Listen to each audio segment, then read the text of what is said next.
Você se sente seguro com o médico que atende você e sua família? O tema de hoje é delicado e pode gerar debate, mas precisa ser discutido. Eu quero só te pedir uma coisa: me escute até o fim, depois reflita sobre os fatos e forme sua própria opinião. Eu sou médico há 25 anos, formado pela UNB, que era uma das melhores faculdades de medicina da época. E nos últimos anos eu comecei a perceber algo que tem me preocupado profundamente. No consultório, eu tenho recebido pacientes e visto situações e condutas cada vez mais preocupantes vindas de colegas, especialmente os profissionais mais jovens em medicina. Isso me levou a investigar o que pode estar acontecendo nos bastidores da formação médica no Brasil. E o cenário que eu encontrei merece a atenção de toda a população. Nos últimos 20 anos, houve uma enorme abertura de novas faculdades de medicina no país. O crescimento foi tão acelerado que o Brasil caminha para se tornar um dos países com mais médicos por habitante no mundo.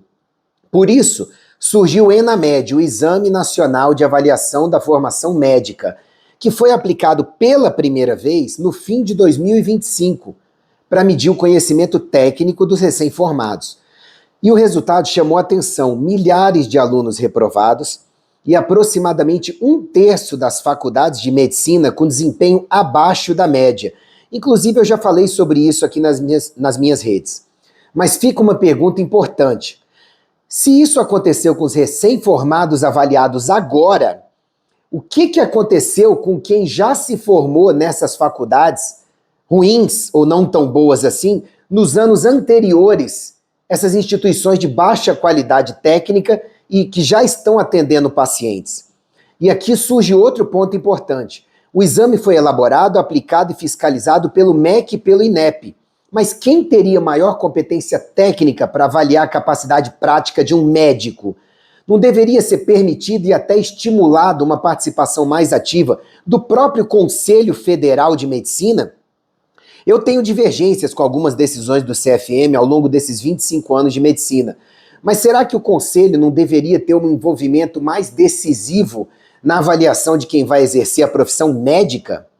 Se fosse algo semelhante ao exame da OAB, os resultados seriam os mesmos? Ou poderiam ser ainda mais preocupantes com o CFM aplicando e fiscalizando? Recentemente, uma nova regra governamental oficial passou a exigir nota mínima no ENAMED para exercer a profissão.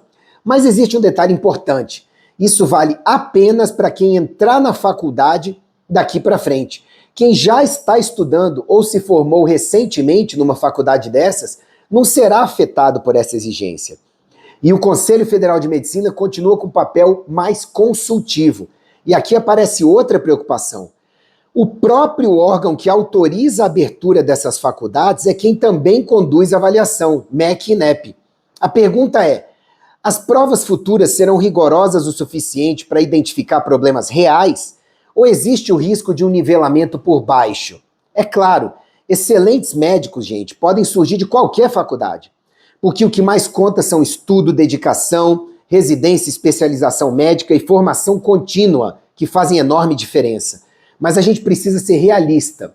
O esforço individual de alguns profissionais resolve sozinho um problema estrutural da formação em larga escala? Quando eu comecei a cruzar essas informações com situações que eu tenho observado na prática clínica, eu enxerguei uma associação que eu considero bem preocupante. Também me chamou a atenção descobrir que a participação do CFM, do Conselho Federal de Medicina, nesse processo de avaliação é mais limitada do que eu imaginava, como eu expliquei para vocês. E eu vi essa discussão em uma publicação do conselheiro do CFM, Dr. Francisco Cardoso, e achei que valia a pena trazer essa reflexão aqui para você, para debate. A saúde da população está em jogo, a sua saúde está em jogo e a de quem você ama. Então agora eu quero ouvir você. Ante tudo que eu falei aqui, o que você pesquisar sobre isso, qual é a sua opinião sobre o assunto? Deixe o seu comentário e compartilhe esse debate, porque ele é muito importante para a população. Um abraço.